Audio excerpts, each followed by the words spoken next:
আজকে একটা রেসিপি করব, সেটা হচ্ছে ডিমের ঝোল। বাঙালির রোজকার দিনের মধ্যে এটাও একটা রোজকার পাতি মেনু, যেটা আমরা বাড়িতে প্রায়শই করে থাকি। আর এটা খুব সহজেই ঘরোয়ার মধ্যেই হয়ে যায়, কারণ ফ্রিজে মোটামুটি ডিম সকলেরই থাকে। তো আজকে সেই ডিমের ঝোল সেটাই করব। এখানে আমি ডিমগুলোকে একটা প্যান বাটিতে নিয়ে নিচ্ছি এবং তাতে পরিমাণ মতো জল দিয়ে দেবো। জল দিয়ে সেটাকে গ্যাসে ফোটাবো, ফুটিয়ে সেদ্ধ করবো আর কি। তো এই যে জল দিলাম পরিমাণ মতো, 4টে ডিম নিলাম। এবার এটাকে বসিয়ে দেবো ফ্লেমে, গ্যাসের ফ্লেমে। এবার এটাকে সেদ্ধ হতে দেবো। তো 10-15 মিনিট এটাকে ফোটাবো পুরোপুরি সেদ্ধ হবার জন্য। আর এখানে ডিমের যে ঝোল করব তার জন্য যে মশলা দরকার, তাতে দেখুন আমি 2টো পাকা লঙ্কা নিয়েছি, এখানে নিয়েছি আদা, কিছুটা পরিমাণ আদা, আর 2টো গোটা পেঁয়াজ, আর এখানে নিয়েছি অনেকগুলো রসুনের কোয়া। তো এই দিয়েই আজকে করব মশলাটা। আর এখানে কিছুটা আলু আমি ডুমো ডুমো করে কেটে রেখেছি। দেখুন 15 মিনিট পরে আমার ডিমগুলোর চোকাগুলো ফেটে ফেটে গেছে, মানে পুরোপুরি ডিমটা কিন্তু সেদ্ধ হয়ে গেছে।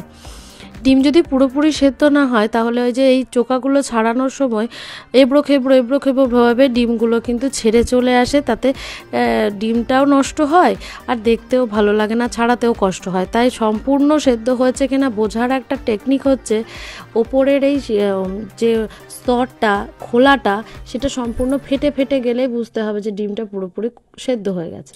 তো দেখুন আমার অনায়াসে ডিমের চোকাগুলো ছেড়ে আসছে, একটুও ভেতরে কাঁচা অবস্থা নেই। তো একে একে আমি সব ডিমগুলোকে এইভাবে চোকা ছাড়িয়ে নেব। ডিম এইভাবে ছাড়ানোর পরে একটু হলুদ মাখিয়ে এটাকে ভেজে নেব। ডিমের ঝোলের প্রথম যে উপাদান সেটা হচ্ছে ডিম, সেটাকে প্রপারলি এইভাবে ছাড়ানোটা কিন্তু খুব দরকার। ডিম যদি পুরোপুরি ঠিক মতো না ছাড়ানো হয়, ভাজতে গিয়েও কিন্তু সেটা ভাজা হয় না বা দেখতে ভালো লাগে না। তো আজকে এই দিয়েই প্রিপারেশনটা করব। ডিমের ঝোল খুব একটা বেশি গরমে কিন্তু খেতে ভালো লাগে না, ডিম এমনিই গরম করে শরীর। তাই আজকে একটু মেঘলা মেঘলা দিন করছে বলেই আজকে ডিমের প্রিপারেশনটা করার কথা ভাবছি। তো চলুন এবার এটাকে একটু হলুদ মাখিয়ে গরম তেলে ভেজে নেওয়ার পালা।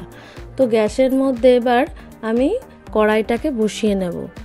গ্যাস জ্বালিয়ে ফেলেছি। কড়াইটায় আগের থেকে একটু তেল ছিল, তার কারণ একটুখানি তেল আগেই ঢেলে ফেলেছিলাম, তো পরে আবার আরেকটু তেল এখানে অ্যাড করলাম। দেখুন তেলটা বেশ গরম হয়ে গেছে। তখন আমি হলুদ মাখানো ডিম আর আলুগুলোকে এর মধ্যে ভাজতে দিয়েছি, আর ফ্লেমটা দিয়েছি হাই ফ্লেম। তো অনেক জোরে ফ্লেম দিয়েই কিন্তু এটাকে ভাজার চেষ্টা করতে হবে। লাল লাল যতক্ষণ না ধরেছে ততক্ষণ কিন্তু এগুলোকে ভেজেই যেতে হবে। তো ডিম আর আলু একসঙ্গে ভাজা হয়ে গেলে আমি এটাকে একটা পাত্রে তুলে এর মধ্যে যে মশলাটা আমি করেছি সেটা দিয়ে দেব।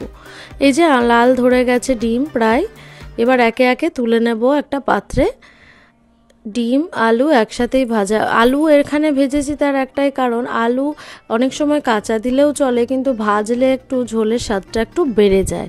তাই আজকে একটু লাল লাল করে আলুগুলোকেও ভেজে নিয়েছি।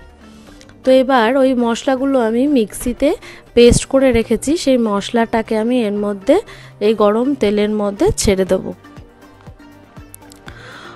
তেলে মশলা দেওয়ার সময় সবসময় গ্যাসের ফ্লেমটাকে সিম করে রেখে দিতে হবে, তার কারণ খুব ছিটকোই মশলা, এমনিই ছিটকোই। এই যে আস্তে আস্তে আমি স্লো ফ্লেমে দিয়ে মশলাটাকে দিলাম। মশলাটাকে দেওয়ার পরে এর মধ্যে একটু হলুদ দিয়ে, অনেক হলুদ দিতে হবে এবং অল্প স্বাদ মতো চিনি, অল্প, ওই মশলার কষ্টা ভাবটাকে কাটানোর জন্য দিয়ে আমি 10 মিনিট ধরে এই মশলাটাকে কষবো যতক্ষণ না রসুনের কাঁচা গন্ধটা আছে। তো দেখুন আমি 10 মিনিট ধরে এটাকে কষছি, ভালোভাবে হলুদটাকে মিশিয়ে নেওয়ার চেষ্টা করছি। এবং এই নাড়তে নাড়তে আপনাকে এই 10 মিনিটের মধ্যে কিন্তু মাঝে মাঝে একটু একটু জল অ্যাড করতে হবে, সেটা আপনি গরম জলটাই ব্যবহার করার চেষ্টা করবেন সব সময়। তো এখানে দেখুন 10-15 মিনিট এইভাবে কষার পরে তেল ছেড়ে দেবে মশলায়, তখন আমি এটার মধ্যে এখানে একটু দেখুন চিনি দিয়ে দিলাম। দেখুন মশলাটা থেকে তেলটা ছেড়ে দিয়েছে, মানে মশলাটা কষানো হয়ে গেছে। এবার এর মধ্যে আমি আলু আর ডিমটা যেটা ভেজে রেখেছিলাম সেটা এই মশলার মধ্যে দিয়ে দু একবার নাড়াচাড়া করে এর মধ্যে পরিমাণ মতো জল দিয়ে দেবো। ঝোলে আমার যতটুকু জল দরকার, কারণ আলুগুলো সেদ্ধ হতে অনেকটাই জল টানবে। তো সেই জলটা দিয়ে আমি একটু নাড়িয়ে নিচ্ছি এবং এর মধ্যে পরিমাণ মতো নুন দেব। ঝোল যেহেতু সেহেতু একটু জল জল ভাবটা বেশি দিতে হবে, কারণ আলুটা সেদ্ধ হবে। তো এবার নুন দিলাম পরিমাণ মতো, দেওয়ার পরে এটাকে আমি ফুটতে দেব। ফুটে উঠলে এটাকে ঢেকে দেব। এই যে ঢেকে দেওয়ার পরে দেখুন ঢেকে দিলাম। ঢেকে দেওয়ার 10 মিনিট পরে এলাম আমি আলুটাকে সেদ্ধ হয়েছে কি না দেখতে। আলু আর ডিম একসাথে ফুটে ঝোলটায় যে স্বাদটা বেরোয় সেটা ঢাকনাটা খুললেই পাওয়া যায়, গন্ধটা তাতেই বোঝা যায় যে ঝোলটা আজকে কতটা টেস্টি হতে চলেছে। দেখুন আলুটা সেদ্ধ হয়ে গেছে, এবার আমি এই ঝোলটাকে নামিয়ে নেব। তো আমার রেসিপি আজকের ডিমের ঝোল এখানেই শেষ হলো। তো পরবর্তী রেসিপি নিয়ে আরও গল্প নিয়ে আপনাদের সামনে আবারও আসবো কালকে। তো আজকে এখানেই শেষ করলাম। আমার ভিডিও ভালো লাগলে লাইক, কমেন্ট, শেয়ার এবং সাবস্ক্রাইব অবশ্যই করে দেবেন।